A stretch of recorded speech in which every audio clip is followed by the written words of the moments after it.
رمضان اون زارن در رمضان دا چه پر مصرف دبه خارنه در رمضان دا جبركو برچی دمینن حتی ساعت فطاره و دوینا برای جی همه چه خارن و چه تشتانه حمول سر سفره کوم دکن نکارن حمو بخون تشتی دمینه اسرافه یعنی ضراره روداوی نرین اجمارک ولاتیام ده دربار خارنا زیده ده ورگرد چلوه خارنه دکن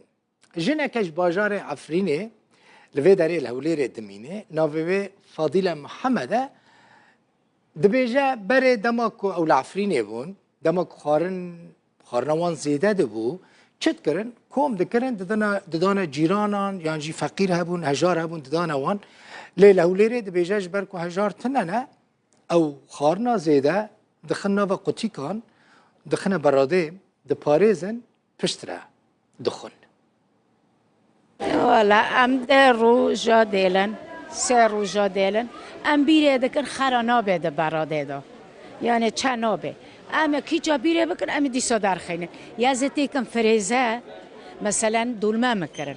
دولمه پرن ام سه نفرن خلاص نبه زد قطیه کن ده فریزه کن هفتاب دادن بیره دکن در دخن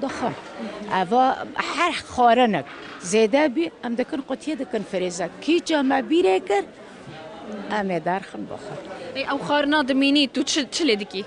ما جي آخر طاخ از فريدكم لأني فقير جامع تنانا يعني عم لسوريا بين فقير بربين ما خارن فرينا ذكر هاو خارنا ما دا اي فقير اي فرا فقير تنانا دا مجبور روق دا دست سيتك نتيجة فريق او چقا سبري سال دیگه زیده تربون یا نه؟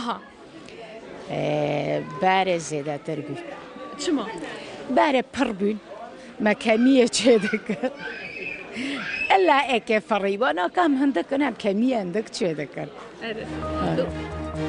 مالا وقفة وتمشكر خاطري